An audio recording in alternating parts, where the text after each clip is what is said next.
the most beautiful cover. We love it. And it features over 20 amazing writers from our community. It is available for purchase tonight along with our previous volumes of anthologies. They're only $12 a piece. And it's one of the main ways we support ourselves throughout the year and sustain our nonprofit, which, as you know, means we don't profit. So we'd love to have a little bit of income every once in a while. It's good. It helps us keep doing events like this. So if you want to grab a copy, we'll reopen the little shop up here. Mr. Borka will have you checked out in no time, and you'll have your very own copy.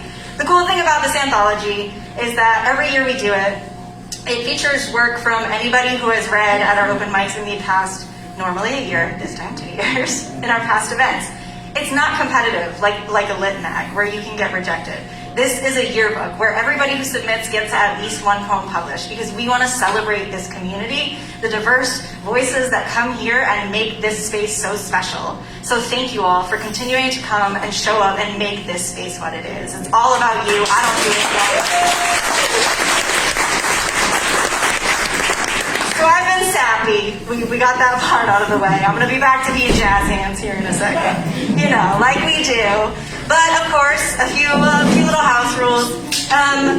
Again, maybe you've heard of a girl named Rona. We be in a pandemic still. And I know it's like everybody's got their own comfort levels, but we do ask that you wear masks when you're up and moving around the room.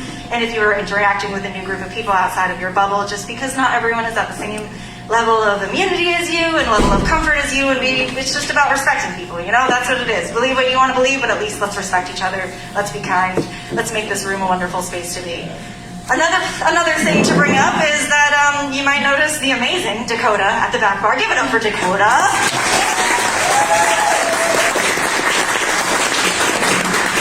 You know who the pandemic has been really, really hard on? Bartenders and servers and anybody working in any customer service. So if you've got a little bit of extra love to give tonight and you got to choose between our donation bucket and tipping your bartender, please tip your bartender. We are so grateful for them being here and allowing us this space. If you do have a little extra love to give, we do have a bucket. It's got some goose on it. You can throw $1 in there. You can also donate online. That's cool. We're in the new age. But we're just grateful that you're here, even if you can't spare anything. But if you can, if you want to grab a drink, we've got some amazing wine on tap back there, some beers, some food. It's a great spot to be, and we're very, very grateful for Trade to Ale for allowing us this space.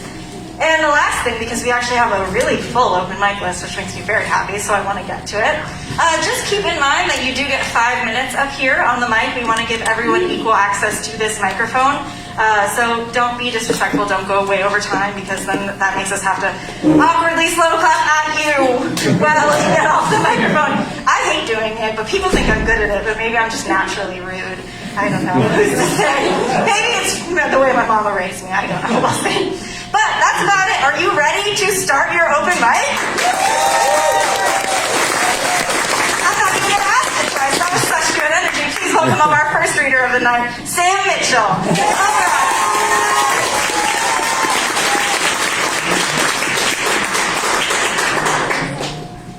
It's so good to see everybody.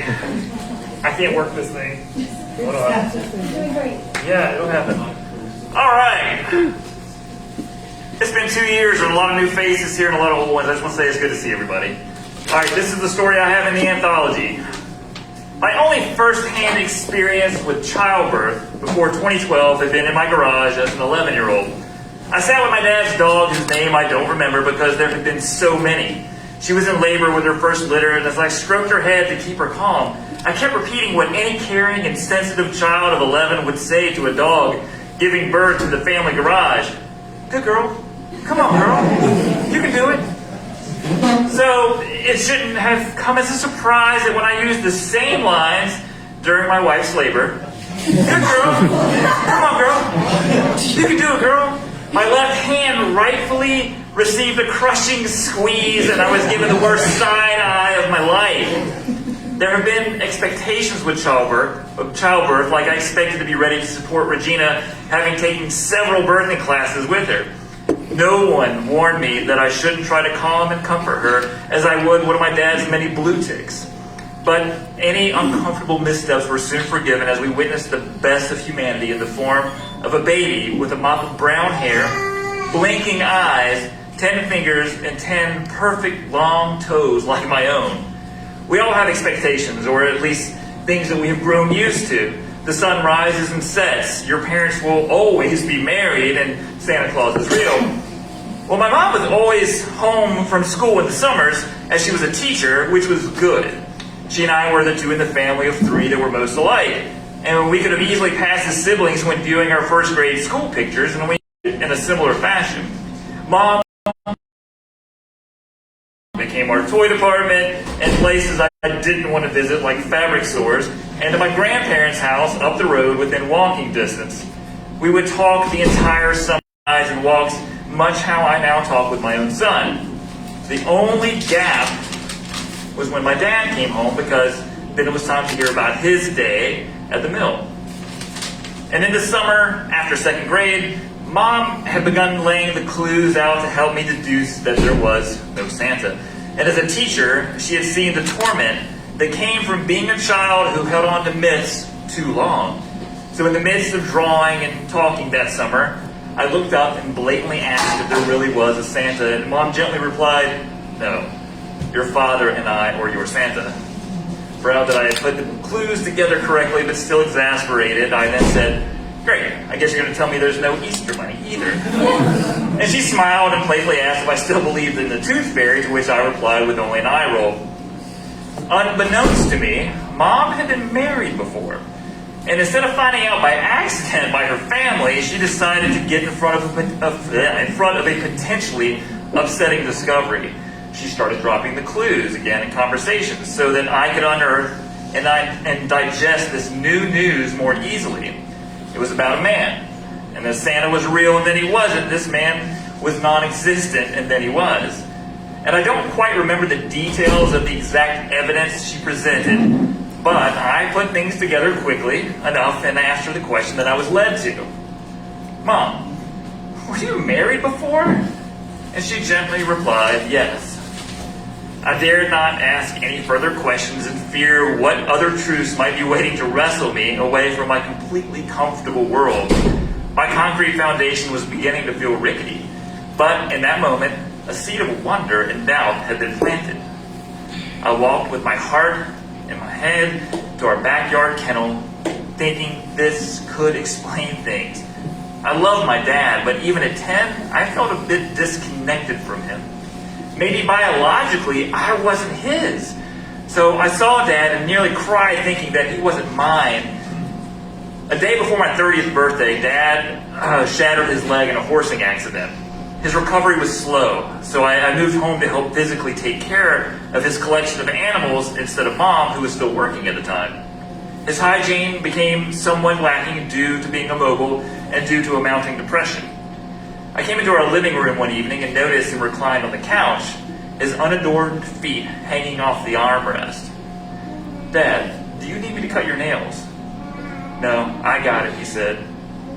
And I had first noticed his neglected toenails, but then I could see his long, slender, pale white feet, toes that could hold a pencil, the round bundle of muscle below the ankle that almost appeared blue because of their closeness to the surface. If my feet had a mirror, then those would be their reflection. Dad had my feet, or rather I had his. And this is when any question or insecurities about my heritage as a child fled my mind. My father and I are dissimilar in many ways, and although I have not followed in his footsteps with how I view the world, when I look at my own feet, it is a literal reminder that we are bound together. Thank you.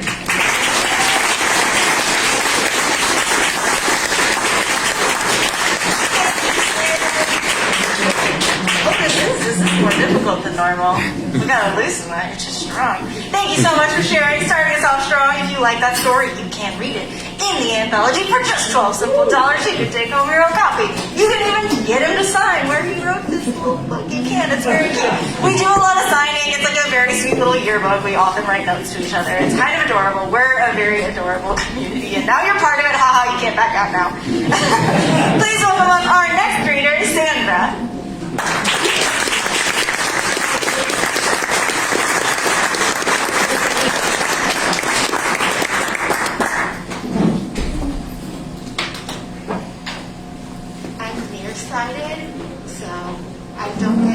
you guys, and I don't stay nervous, and I can see my words. So it's a win-win.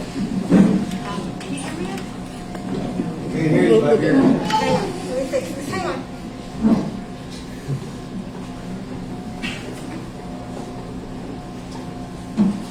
Good?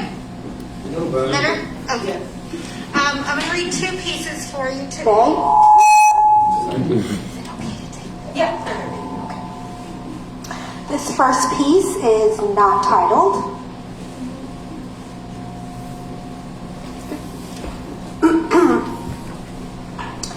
I've learned that glass shatters cold on the skin.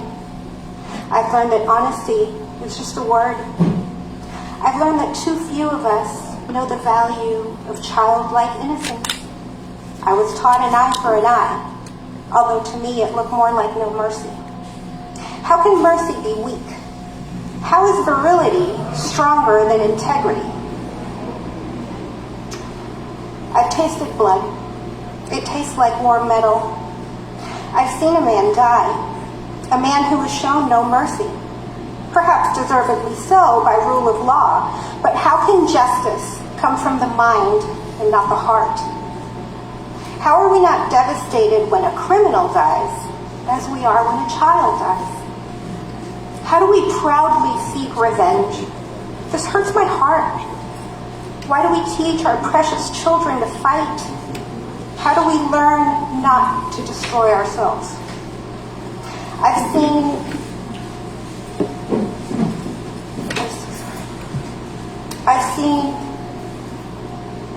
uncared for babies stop time with their laughter. Imagine the dimension of joy if their little minds and bodies and hearts were fed. I've witnessed random acts of kindness on the same day I've witnessed normalized anger. I've learned that monetary value is the wrong value. Some people are so poor, all they have is money. I've violently prayed to God, any God, to take me away. But I've also cried in an exploding heart of gratitude. The euphoria of success is worth the sweat. How did we forget to be gentle of spirit? Why do we not hold hands anymore? How did we forget love?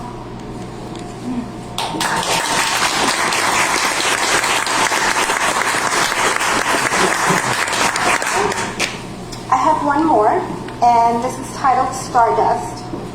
And I like to write a little bit on the metaphysical end, so this is a little more in that direction.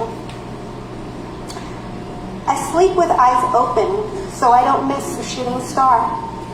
I speak with mouth closed, so my words won't create a scar. I'm human for the time being, but the skin I'm in itches. I may be allergic to human tendencies. I have lungs that need air, but I breathe stardust to survive. 1,000,000 times I've died. I die each night, but like the sun, I revive.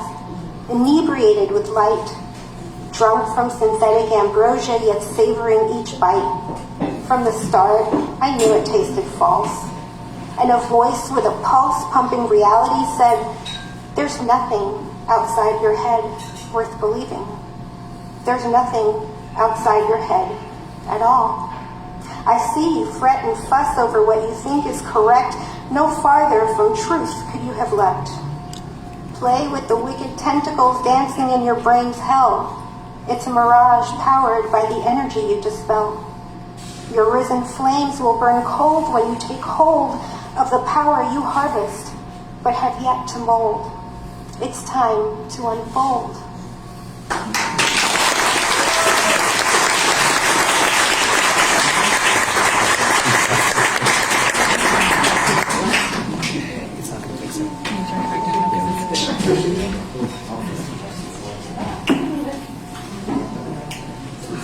Thank you, Sandra, and sorry for the squeaking of the microphone. We are not in a, we're in a great facility. I could say nothing bad about Straight to Hail. Their sound equipment, however, I could say some bad things about, and it's because it's incredibly old, and I know, because I used to do events here, and it makes sense.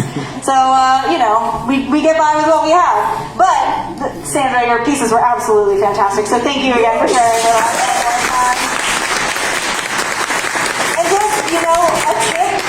everyone who gets up here tonight. I make it look easy because I am a ham and I just love this microphone. I can't get it away from my face.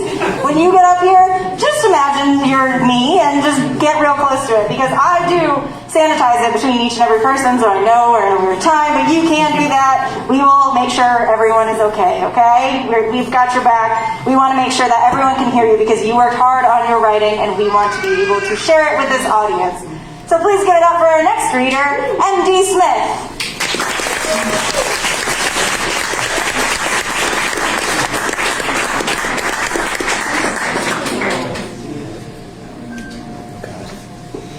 Wrestle with a mic again. I may not do the best job of reading in a 18-year-old teenager's female voice, but that's the point of view of this story tonight, called The Rodeo Belt Buckle. Austin was horse country. Life was simple in 1957. Super cool to be a high school senior. My best friend, Angie, greeted me as I got off the school bus. "What's up, Nans?" That was her chop on Nancy. "Nothing much, Bean, except the rodeo in town starting tomorrow. Want to skip the bookstore and go with me? Friday's a better day than the weekend." "Cool. I'll borrow Mom's car and meet you at the corner." She looked down at my skirt. "Hey, Pinky's out of jail." I glanced down. Slip was showing.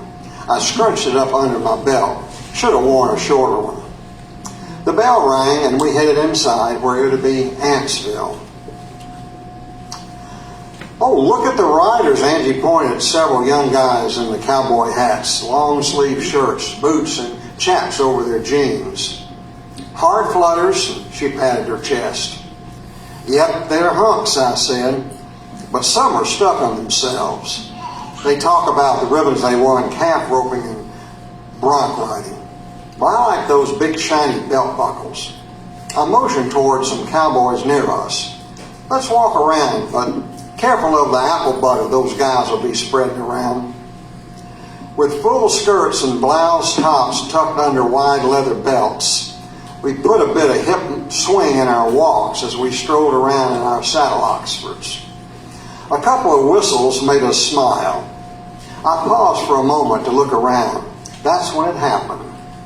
I locked eyes with a handsome guy, one hand propped on his hip, the other holding the reins of his horse. He scanned me top to bottom, eyes met again. He smiled and tipped his hat. Besides his trim, muscular body, his angular jawline was such that I could see muscles flex when he gritted his teeth. He wore a beautiful gleaming silver belt buckle with a gold inlay of a longhorn steer and two words, National and Winner. Angie gripped my arm. "Hey, that heartthrob's heading our way." "Uh-huh."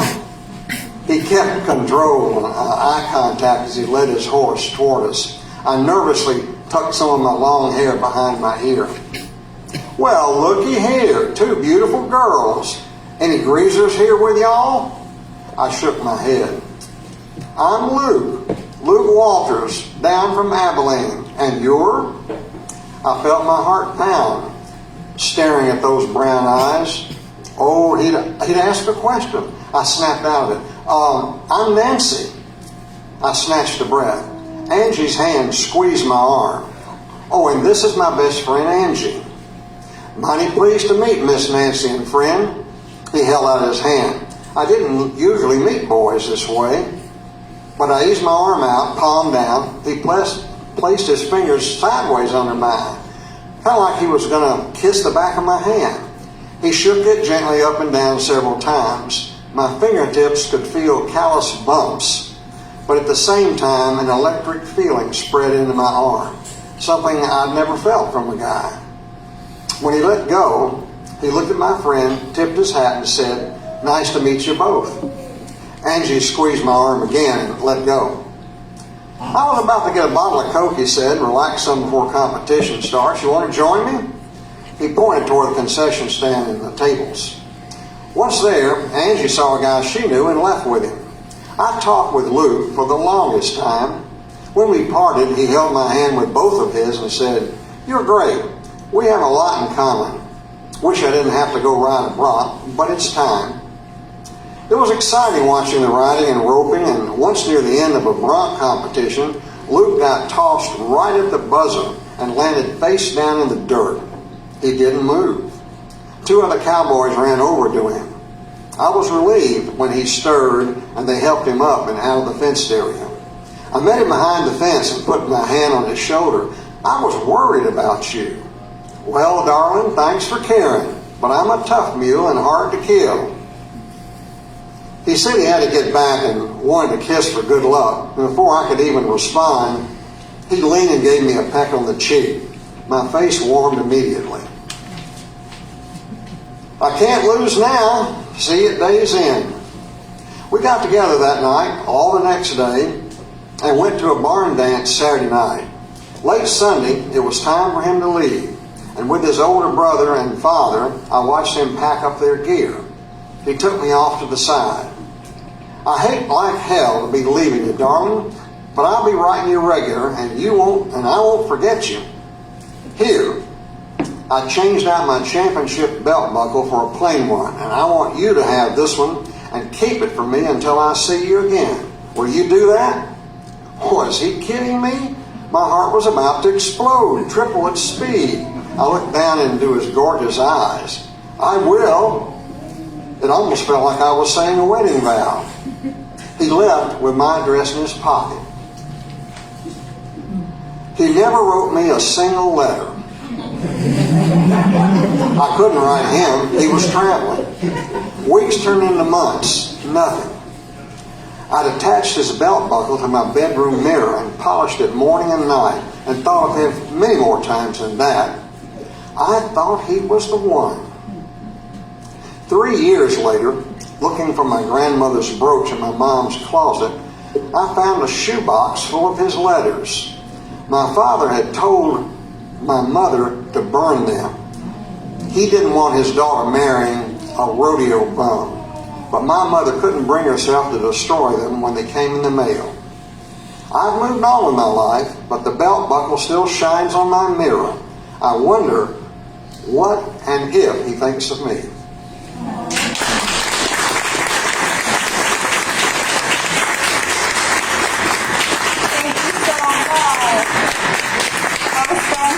And he also has a piece in our anthology which you can purchase for $12 simple, and then he can sign it for you. It'd be very wonderful. You did a great job writing from the perspective of an 18-year-old girl. And as someone whose job is to do social media for a university, I just do my very best to write captions that don't make me chooky. Is that what the kids say? How do you keep up with all the things? I don't know. I just use emojis and hope for the best, right? That's all we can hope for.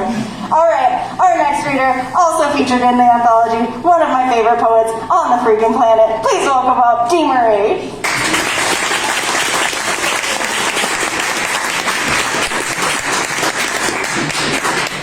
How y'all doing? Hey. I love it. It's still Black History Month, right? Yeah. Shout out to all the black women in the room. This is for y'all. If a little black girl shatters into a million pieces, and no one is around to hear, does she even make a sound? This goes out to all my little black girls whose bones are struggling under the weight of societal acceptance. I see you. And all the parts of you sacrificed just to fit into the mold. I see the realest version of you left at the door like rain boots at the welcome mat. And I know that you've been told that your existence is too loud and too inconvenient, but listen, understand that you are misunderstood. This world does not know what to make of you, and they aim to kill what they can't comprehend, baby girl. Listen to me. They have a target on your identity. And their idiotic ideology will destroy you, and they will tell you to suppress your heritage by pressing your hair. They will tell you that your voice is too demanding. For that, they will call you an angry black woman. They will tell you to be quiet, to smile, and stop looking so damn angry. They will tell you to sit down because the sway of your hips sound too much like freedom, and they will fetishize you and degrade you all at the same time. They will hang a noose around the extra syllables in your name. Yes, they will tell you that you are pretty for a black girl. Yes, they will demean it to your face, but baby girl, you need not to be quiet. You need not to sit down. You stand and you be loud and proud and bold and beautiful. Tell them that you are all things holy and there was power in the name of black women to break chains. Word to Harriet. Tell them that you are all things magical. That you be here and you be black and that shit alone is beautiful. Tell them your hair is your trademark of the blood of your ancestors. Dear little black girl, don't allow them to police your blackness. You be militant and fierce like the scorching summer suns that raised you. So yeah, if a little black girl shatters into a million pieces and no one is around to hear her, she would still sound like resistance, like resilience, like every black woman that she comes from.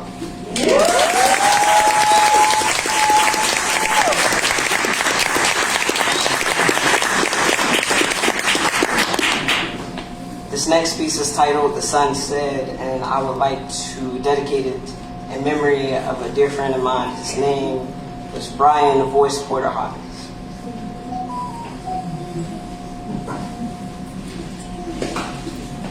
Day gently pulled back my covers and told me to get up. Said the sun wants to have a word, but I'll be honest, at the first crack of my eyelids, I wasn't up for conversation. But the birds came to. Tripped their way into my bedroom and told me to get up. The sun wants to have a word, so I dragged my bones out of the bed in a sluggish obligation. But the sun said yesterday, today, and tomorrow you are beautiful. You rise like I do, with grace, warmth, and light, so go out today. Let the world see you. So I got up today, heart set ablaze by my own living. Rooted in my convictions that right here, right now, in this place is exactly where I'm supposed to be. They told me that I am light, that I am loved, that I am alive, and I am living. I am the flourish. I am beautiful. And that the simple rise and fall of my chest is a blessing. They told me that I am boundless. Infinite like the domain the sun resides in, infinite like the waters holding up the horizon. They told me that I am small, but I am a force, a source of power untapped. It pointed its fingers in my chest and told me that this heart of mine is my greatest superpower. Told me to stop treating it like it was a bomb ready to detonate. It is instead a bed of vibrant flowers, and my petals are worthy of the bloom. Bloom today, bloom tomorrow. It told me to just bloom. So today, I stretch my limbs and I bloom a bouquet of smiles, laughter, and love. I am in abundance. I am proof of God. The sun told me that I be amazing, so I must be. Regardless. Thank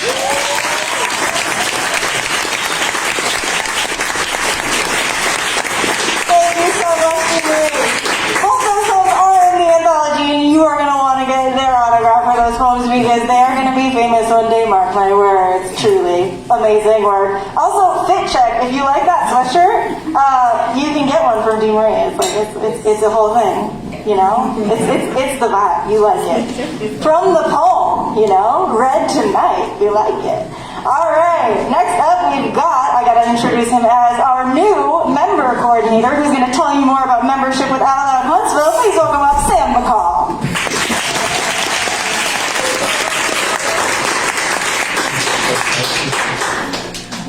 Y'all, sometimes you have to follow somebody who's difficult to follow, and sometimes you have to follow them right after you just spilled a bunch of water on yourself, and it's extra bad. But I'm wearing dark color, so hopefully that hides it. God, no one's lying. This mic is difficult tonight. Hello.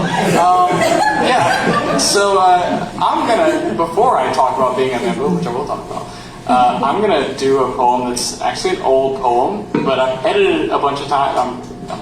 I've edited it a bunch of times, and I'm tired of editing it, and I think I've got it where I'm happy enough with it. I figured it was kind of fitting for the month. Sometimes you have a thing with someone, and it's like you both know that it's temporary, and you're both okay with that, I don't think that happens much. That's kind of cool. So anyway, this is called. It's not good when you gotta think the whole time. This is called A Bedroom in Alabama, and I wrote it before I flew out of the country. Whole crazy world pulsing underfoot. High engines in the sky behind you, shedding half-hearted thunder through air pressed to a slick haze. From a place where even the ravens have smile lines, you come to me. Slip coolly down my driveway, calico bag beneath your arm, and 49 hours for our appetites. So we waste not a minute. We dress us up in linens and silks, fill our bellies with wines and sauces and fatty things, forming giddy little dangers of public hands, then promenade in our evening costumes and find music to dance to and be seen to, and all night me seeing you, the way dusk drapes you over dark shoulders and sets you spilling your throaty storms. And because nothing really ends but changes, waking to find that dawn has tumbled from the sweaty mouth of night, scooped you to her breast, and wears you shimmering like a jewel. And I tell you this, and we tear our lazy breaths from the stitching beneath us, and after ask, how hungry are you? And how hungry are you? And put on a song or two, and sew back into the seams to steal away the choicest moments for our galleries. Because someday, dear one, they will live in a box on a shelf that a lover may prod and ask at, and let me remember to her, a woman who wore laughter like a bathrobe, and a bedroom in Alabama, where once we lay about making circles in delicious, silly things to teach the summer to stay. Where once we passed a weekend letting pile like cicada husks our sloughed shirts and socks and frivolous garb to bury what we both knew, that August would come, that like the plains that trail long fingers through the tender blue, the shadows we cast over one another were passing, that in heat like that, even sheetrock and polyester could birth mirage, that I was a phantom, and you a silhouette in the glutting dark. And though I wonder if it's true that the only poetic value that remains for cliché like silhouette is that it is pretty to say, you have made me feel in a very pretty way. So we curl our lips tight and squeeze honey from the hours. Forget the camera. Let now be for now. Let the planes drift on, pronouncing in long syllable their careless goodbyes. Even the sun, turning its pale face to listen. Messed up the last damn life. Even the sun, cleaving golden bands through the firmament, turns its pale face to listen.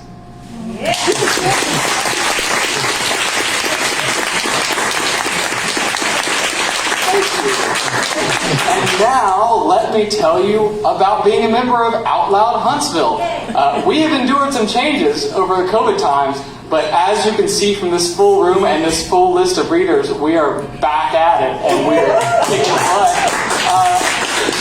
So I'm going to try to convince you to give us 25 of your dollars for a year of membership here. I mean, you can always come to these events without being a member, but there are certain special benefits that membership provides you. One of them, you know what, I'm going to bring out my list. There are so many benefits I have to consult the list. It's a really great situation. Quarterly meetups, maybe even more than that sometimes, but at least quarterly meetups. Hang out, talk to each other, have a chat, have guest speakers. Guest speakers are cool. Quarterly update meetings. When we do board meetings, a lot of talk happens. If you want to be up to date on what we're doing, what's going on behind the scenes, what changes are on the horizon, what we've got planned, you can get those. Workshops. Have you ever workshopped your writing? Let me tell you, it's an experience. It's a daunting experience because you got a lot of people telling you things you need to fix. But man, that's how you hone it. You can make some good stuff in a workshop. I love workshops, even if they make me really scared. I also set up a Discord server, so if you just want to chat with people and get critique on your work on your own, or just say some dumb stuff you thought of this morning that you think other literary folk will appreciate, you can do that there. Also, there's been a lot of talk tonight about 12 simple dollars. Let me tell you what, if you're a member, it's not 12 simple dollars, it's 7 simple dollars. 7 is a simpler number than 12. There's only one digit. It's pretty easy. So a little discount there. So, that's $5 off. Membership costs $25. No, you were going to buy an anthology anyway. Membership costs $20. No, yeah, think about that. Also, the last thing, you get a wonderful gift from us. I wish I could tell you what that is now, but I've experienced some complications in determining that. In the past, we have had T-shirts to give our members, but some people who've been members for a long time maybe have a closet full of our T-shirts. So we're looking at other options right now, including travel mugs, coffee cups, water bottles. We're going to figure that out, but you will get a gift from us that is a good gift. And there's probably other good things, like you feel good about yourself for supporting a nonprofit, keeping us going, but I've talked to you enough, so be a member. It's really cool. I don't have to convince you why we chose him to be our member coordinator. I need to stop swiping this before I try to do it. I'm not going to do that. It's fine. It's going to dry by the time the next person gets up there. Yeah, you can be a member. I'm bad about a certain order of things, and maybe I forgot to talk about discounts early on in the night. If you already bought an anthology, we can give you $5 off your membership. That's how math works. Those are numbers that make sense to me. So if you want to become a member, we would greatly appreciate it. We used to have a lot of cool stuff going on for members, including stuff like discounts and all of that fun stuff. But COVID happened, and we were barely aboard for a while. We were just trying to get through it, and now we're here. We're in full swing again, and it feels absolutely amazing. So we're super grateful to have Sam on board. So one more time for Sam. Yeah, we like him. He took his shirt off. It was great. And you memorized a poem, which I haven't done since 2019 at least. So kudos to you. All right, please welcome up our next reader for tonight, Mario.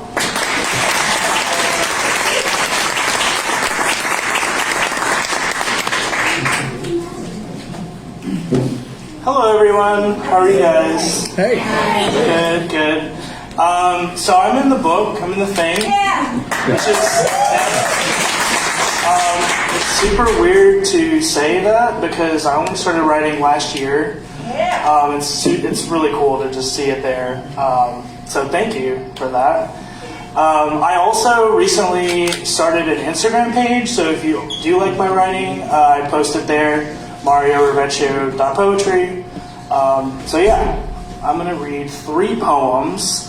2 of them are like short micro poems, and the other one is something I wrote a couple days ago, and I felt pretty good about it, so I'm gonna read it. The first one's called Earth Petals. I had a dream where the rain spilt its love, and the sunflowers danced again. Petals of the earth all joined together so the mother could breathe again. The jaded ways of her nature becoming less empty. Finally, the petals seeing what she needs so we can all bloom together.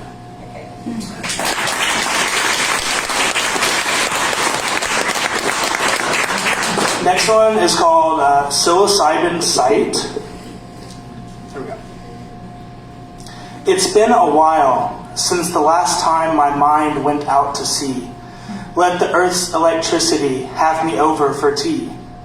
I have memories of when we took up the mother's offerings, me and an organism I liked to call friend. Their name is irrelevant, like the many days where thoughts became celibate, but the days where colors began in our eyes left us no choice but to feel the alive in the ground under God's withered skies. As I love and breathe before I die, no deity can take that feeling away before I perish in an unending sigh, transfixed in the delight the mother meant for me to try.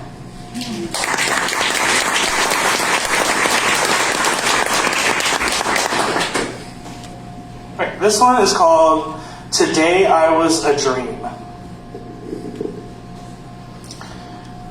Today, I walk out my front door with gallant and ease. The brisk winter air was warm today, while the clouds portrayed their musk and often rotten color.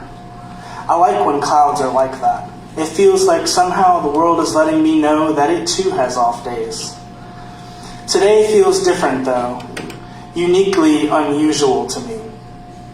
And even though hidden waterworks behind each troubled cloud are waiting to be turned on full, I think my face looks like a shooting star, a shining precious jewel just waiting to be marveled at. Today is the last time I think about yesterday, I tell myself.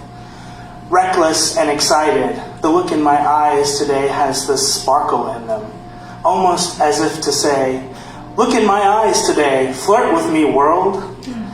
Like my happiness never lies, stops by more than once a month and checks in to see if I'm still around, still trying things out. Today, I walk through the town like a tall glass of water. At this point, there's nothing I'm willing to admit. Last time I did was nothing to mention. My bleak summer confidence starts to spill over into each crack in the sidewalk, every corner of the coffee shop, every bar in recent vicinity, and each Vietnamese restaurant worth its 2 cents, until I finally sit and watch my guts pool out in a familiar and satisfied river of evanescence. It is tonight, and I realize looking up at the sky, its light starts to dim down to a whisper. The air dries up and shivers me to a sliver. The breeze of cold lays its warm blanket over me, and I go to sleep, dreaming about what happened. Tomorrow, I open the door and realize it is beautiful, it is bright, but it is cold again, and I feel like crumpled leaves on dampened soil. Everything is back to normal. Thank you.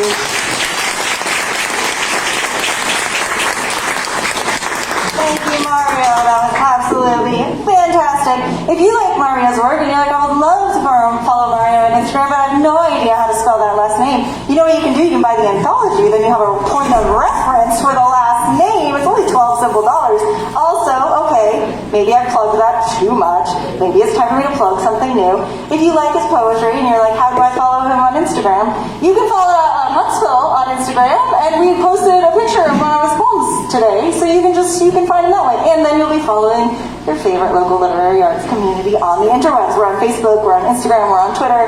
We're serving you all the good stuff about all of our upcoming events and supporting members of our community, so definitely check us out on those spaces if you're a social media type of person. Please welcome up our next reader, Princess.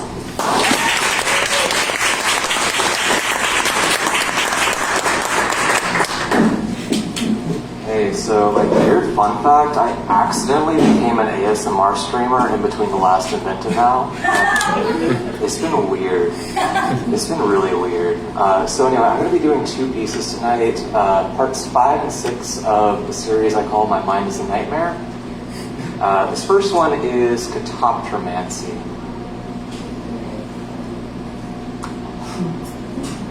To the cold, gilded eye, he exists in twilight. A corpuscular entity lost to the waking. He stands amidst a desert, straddling cracked islands, questioning the stability of something so broken. And from his lament, he bears 3 besotted imps, feathered and beaked, cawing a breast flesh made ossuary. Look, laugh, gawk at the boy with the raven-corded crown, and aware how close to the grave he stands. Caress his graying cheek, kiss his rot, and warm his touch, while sliding a knife across his gut. Carefully remove his abdomen, swing in his stomach, and debauch his liver. Once sated, hold his battered hands, place thimbles on his tips, but do not teach him to sew. Instead, Unspool your thread into small knotted piles that he must untangle before he can mend. The boy will forgive and forget until the sun becomes a ghost, a glass memory framed in gold, reflecting fresh wounds and remaining in litany, flayed and stitched, flayed and stitched, flayed, unstitched.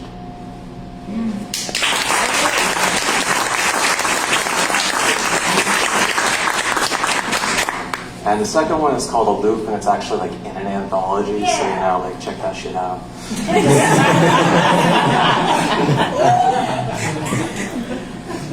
Conversation shifts so smoothly, but your attention isn't as easy.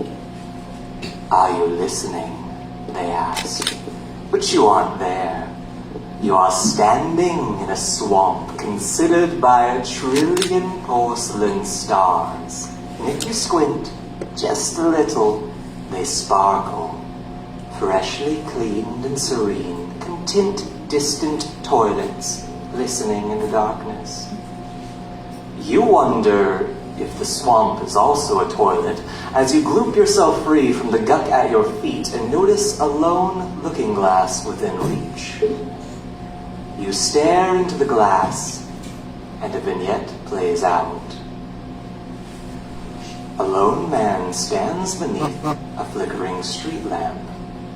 Faceless bodies approach, one after another.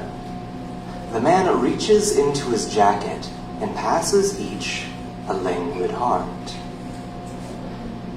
You wonder how many selves had to die to meet this current supply. Once the stream dies down, a child approaches. "Hey, Mr. Lamppost," the child says. "Have you ever wondered if you're where the shadows come from?" The vignette fades, leaving your stone-worn face in frame.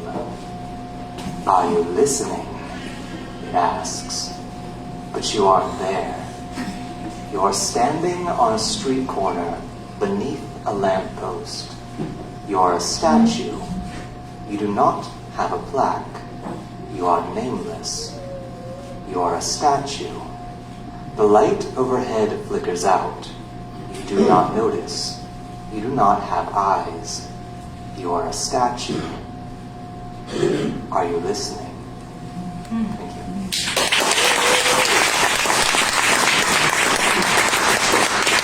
Thanks, Princess. You mean to tell me that I've been up here working my ass off and all I had to do was dress cool and say check that shit out about the anthology? And that's a reaction? I'm trying hard, but I don't have a coupon beanie, okay? I'm doing my best. Thank you, Josh. You can get a copy of that poem in the anthology. I don't know how much it costs anymore. I'm trying to get through it, you know? I'm just here. It's just been a week. It's Sunday. That's the start of a new one. Maybe this will be good things. But the last one wasn't great. But here we are. We're standing. Everything's fine. Okay. We are welcoming up our next poet. Please welcome Jared.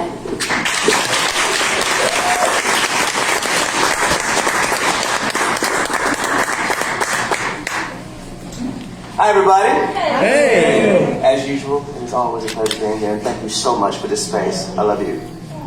All right. It's only appropriate I didn't bring anything that I read from the anthology. Yes. All right. Let me put my old man put his glasses on. All right. Here we go. All right. I'm going to read two from the anthology. The first one is a super short one called Grown. You've become the lady who keeps a box of tissue in her car, a small pack in her purse, and 2 for runny noses tucked and warmed like tea cakes in a bra that was grown.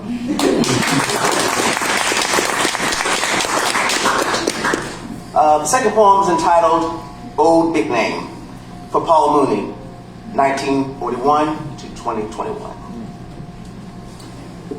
Our uncle on the idiot box has turned off. He was the one that loved you, but would lay that embarrassment of yours, all and only familiar, full of the world table to be known, for all of its casting and color, right there, posing with the attention of good food and grandmamas to teach you. He was the laughing man that tried your nerves and garnished your playtime with a lecture before he bothered to give you a quarter. Later you learned the lecture was definitely more bankable. Sure, you would hear his voice thunder before you saw him whenever he visited and dashed for some distance, but later on, when you think he's gone, hey there, young blood, where you going? You don't know nobody? Squats on your eardrum, and then that magic finds you after one pat on the shoulder and one more shot at how skinny you are. Here comes more lectures. Flowing next is advice bonding to life, so your love can come from respecting him outright. That was Old Big Name, and thank you guys for listening.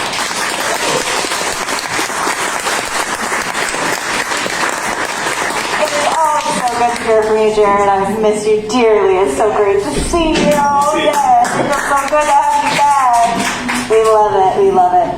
We're only halfway through this list. I'm going to not talk as much in between everybody, okay? Here on out. It doesn't mean I love you any less. I still love all of you very deeply, okay? But we're going to just move through it. So please welcome up your next reader, Alexis.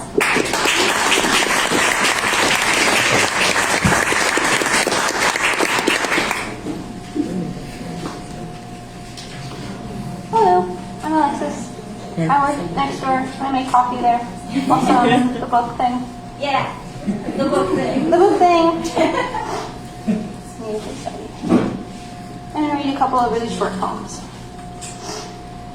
This one is called In the Ether. You look away sometimes, for the better, lost in the ether, under a dozen electric stars, floating over corn husk ghost roads everywhere we go. And we roll over a road map, going small nowhere places. You ask by laughing, I answer you by dancing. The curtain is infinite and stained by centuries of stardust. What should I want? We are ethereal, ephemeral, fairy tale characters. You in your wool wizard coats, me and my words like dusky corduroy. So it is strange to think of you two as a river, and to know the story will be different next time I step in, and to know we are our story, and we might not still exist when it ends.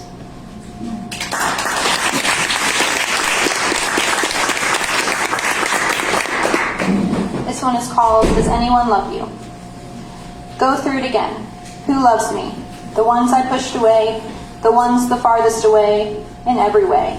Again, from the top, from the beginning. The one who ruined me, the one who used me, the one I ruined, the ruins, the ruins. The one who reminded me, the one who inspired me. The only one who felt like home, but burned down the house. The one who cared for me until he resented me. The one who was supposed to make it all make sense. And back again. Felt like home, but had no home, but built me a house. Make it all make sense. Go back again from the top. Who loves me? They still might.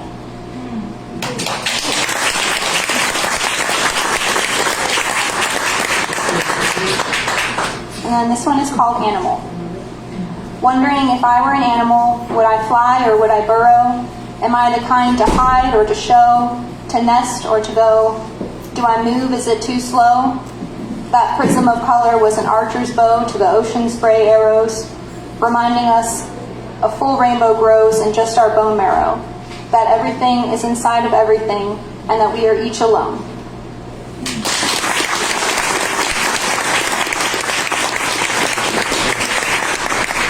Thank you so much, Alexis. Always a pleasure to have you read, and I'm so grateful you're in that book thing that we have tonight that we're celebrating. It's so good. Y'all gotta get it. It's good. I don't know who you are, if you're a member, what it's gonna cost you, but we'll figure it out. We have a cash box and we can run a card. I don't know much beyond that. I'm good at reading the names off the list, so I'm gonna do that. Next up, Andrew V. Gonzalez.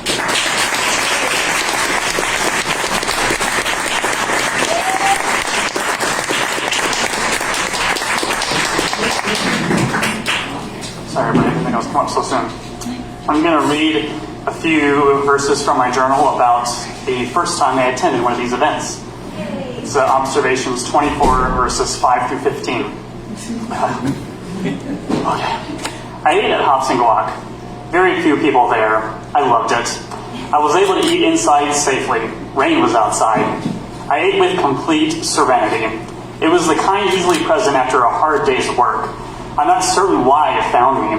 I cherished it anyways. Every bite was intentional. I took my time. No one could rush me. I heard all the conversations around me as if I was thrifting for stories. I always am. 2 photographers went on about paying work in the area. One was eager to share his watermarking procedures and their rationale. After food, it was a zero-waste meal once I bought the glass bottle and compressed lime home. I made my way across the campus only to discover the classroom where the event was held was right down the hall from where I ate dinner. I literally walked by it.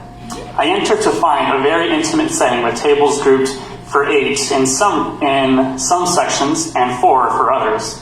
Some were fairly spoken for, others welcomed more. I sat in the back because it was the only table with with the least amount of seats. Another handful of people mingled in the back where the bar was.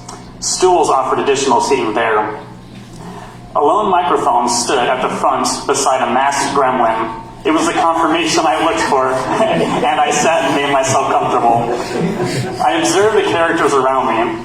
Circular framed glasses, messy colored hair, Naruto-stained t-shirts, overalls worn by the host.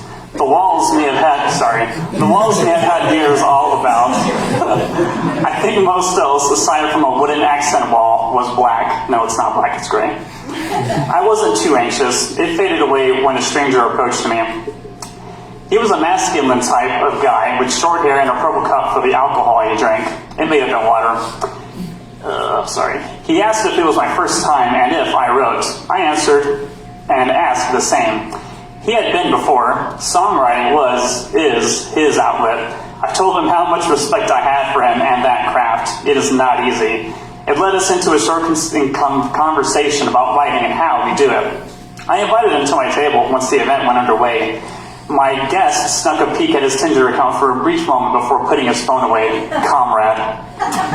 The event itself was really cool. The host introduced the organization, opportunities to be published in our anthology, and the event itself. All words welcome. Poets, actors, singers, storytellers, and me. She emphasized how lean the sign-up sheet was, at which point I knew I was destined to read. Ophelia, my now personal artificial intelligence, even went ahead and recovered the deleted email to the Sundial project I am currently a part of that has 3 Sunday school contributions already ready to read. I just had to pick and sign up. I did about halfway through. I have no shame. Almost like I started. Being there carried many of the same feelings as when I'd be next to perform a song. The only difference was that I was not worried about hurting my voice. Also, it was me. This was who I was. Certainty. Doubt's antonym. I may still have been keeping butterflies on my stomach from escaping, but I felt a sense of belonging that made the area a safe space to do so. Sanctuary. It was about to be the refuge at the top of the Tennessee Aquarium, populated by everyone on that sign-up sheet. So many colors, so many species. I watched an actor. I watched a singer fresh on the guitar disabled list. I felt bad for the fantasy team he belonged to. I watched a flash of fiction. I watched a way to help ease the pain and a letter to a son. I watched and listened to so many pieces that evening, all expressing their most authentic selves, in hopes it would resonate with at least one other soul out there. Heartbreak is universal, but so is joy. One teacher rap proved that, even if her students were critics. I was last. I botched my introduction. I read too fast. I did, however, slow down enough to savor the most important part of my reading. When you read words out loud to a world you feel needs to hear it, you get quite emotional. I suppose this is how preachers feel. Speaking words you truly believe is an experience we should all have. The event turned into another mingling session. I got to congratulate a few of the readers when they passed me by. Most of my time was with my stranger friend, who I was sharing a table with. We went on and on about writing, the work, and all the weird ways in which life works and continues to provide evidence that there is more to it than meets the eye. I was too excited to share my journaling practice and now done Sunday school tradition. I loved hearing his take on his own practice and assuring him that he wasn't old, that he wasn't lazy, or could not commit to plans. Welcome to full-time adulthood. He was so interesting. I've not related so much with a guy in a while. Even more weird, I wanted to keep the conversation going. I hate conversations. However, I do love people.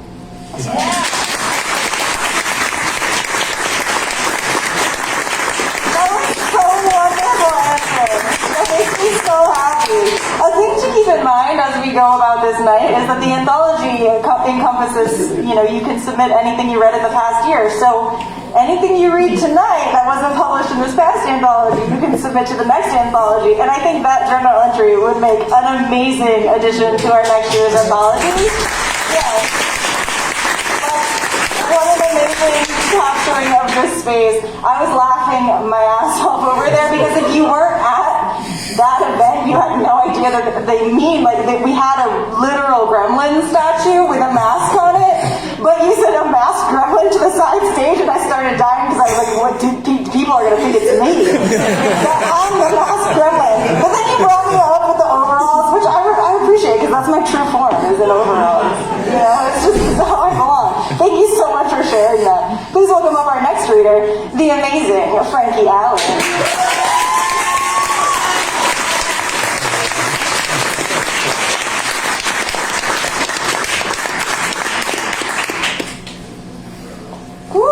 That was good. I wasn't going to read, but Dee Marie, she persuaded me to read. So I'm going to read right out of the anthology because I didn't come with any other material. So I'm just going to do haiku tonight, and they're numbered because that's where they fall, Haiku 112. You helped clean him up, but your life became muddy. You can't change a pig. Haiku 132. Melanin protects. It protects from the sun's rays, not from the police. Haiku 168. I had to forgive. It's not that you are special.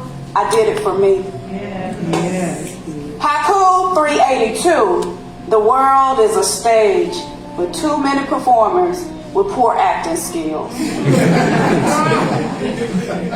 Haiku 386.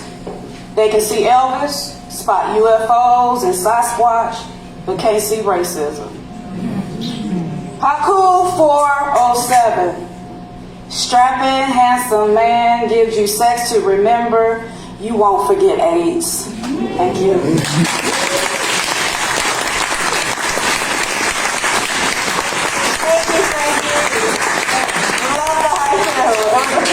Publish all of the haiku in the anthology, which you can get, and Ricky will sign it because she loves it, so that's good. We are 4 people left on our list. We're welcoming up, this is hard because it's red and marker, but I think it's Carol. Carol, come on up.